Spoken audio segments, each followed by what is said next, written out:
gemaakt door Robin, Jesse, Jelte, Teun en Sietse. Voorwoord. Robin, Jesse, ik en Teun en Sietse zijn binnen op het idee kwam om een Haarlemshake te organiseren. En dus wou we het nou om zien wat het alweer is en hoe het mag. Nou, we geven nou de inleiding. We gaan uitlezen wat een Haarlemshake is. En hoe met een Haarlemshake en wat gaan we precies doen. En dan geven we een filmpje en dan vertelt Robin over de kleding en spullen. En dan is het einde.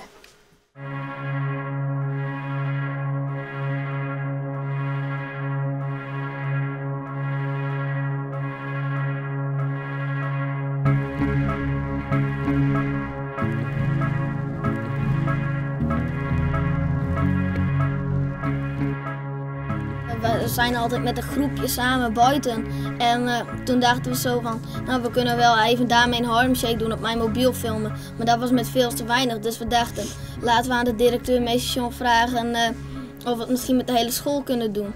Welkom allemaal, wij gaan vandaag met z'n allen een Haarlemshake doen. En doe zo gek mogelijk als je kunt.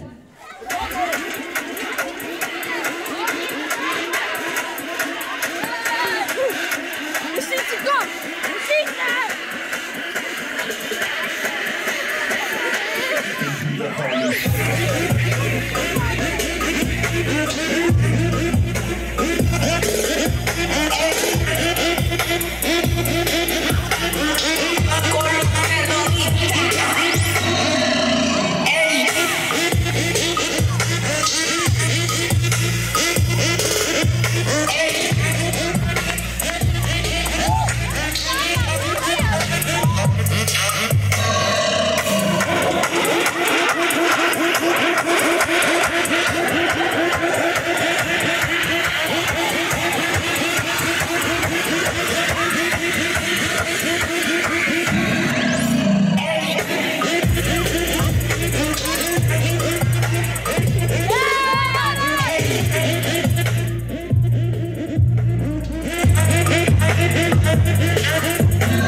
Dit was natuurlijk 2 keer, misschien wel 10 keer zo gek.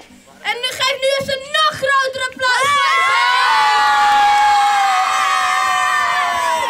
Want mensen thuis die denken misschien aan Haarlemshake even organiseren. Maar er zit nog een soort werk in, of niet? Ja. Wat heel mooi dingen. Nou, een PowerPoint gaan we maken van de groepen. En we gaan zien huid vregen. Ik ga mijn huid vregen om gloed te regelen.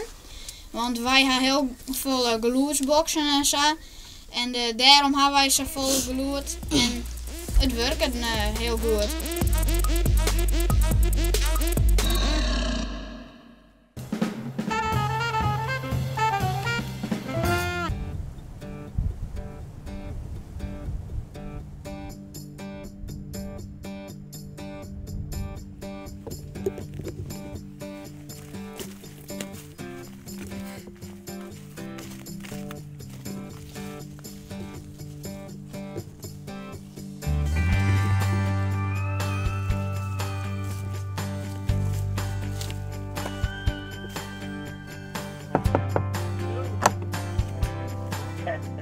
Goedemorgen. Nou, mooi. Dus even naar het skaften. Ja, we gaan krek op. Tenminste, voor het grootste punt. Nou, smakelijk bakje. Ja, dankjewel.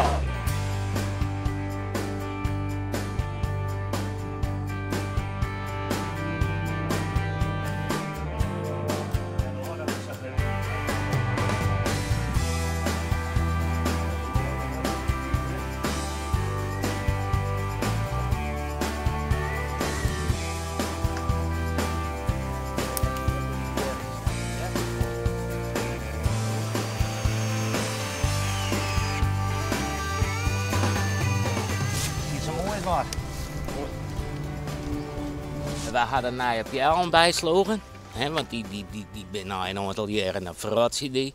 En de wien op zijn rijdsket, dus dan kruidt het een knik, dus het lag helemaal plat.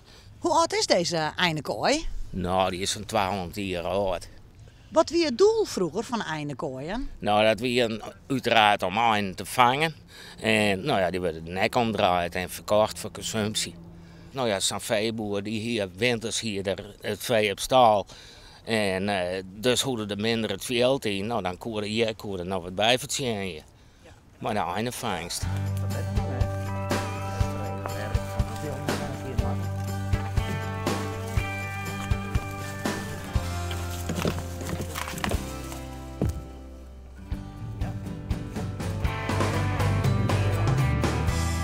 Dat gevoel, dat oude. En dan in combinatie met een hele leuke voelbevolking, een leuke plantengroei. Je vindt vaak dingen die je nergens meer vindt. Vooral wat planten is zo onbelangrijk.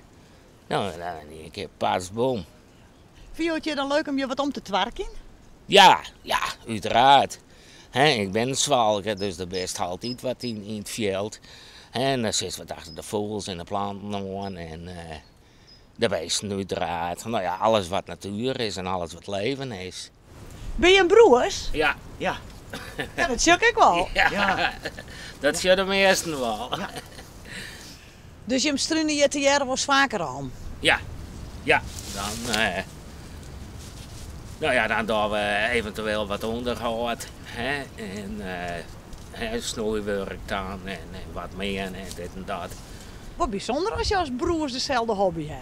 Ja, dat is zo groot. Wie zal ik het ons hele leven al te jaren wat aan. En wat hier net weet, dat we het horen wil weg, dat je elkaar ik altijd wat aanvullen. Ja, dat vind je ook? Ja, ik heb bijvoorbeeld de vogels die heb ik van Hans kennen leren. En Hans die had van mij de bjemmen en de plantenboel was leerd. En zo vullen we elkaar wat aan. En dat is een heel aardig iets. Ja, dat hier uit. Mooi. Boven zien je een paar schroeven. Dit is net een dijstig putje voor jou zeker? Ja, ik doe het wel dagelijks, maar ik ben grondtechnisch medewerker in het bos. Bos er niet bij. Ja, daar je dit bij, hè? Liest je wel eens vaker weg? Nee. Ik wist er niet dat er bestaat. Eerlijk zijn.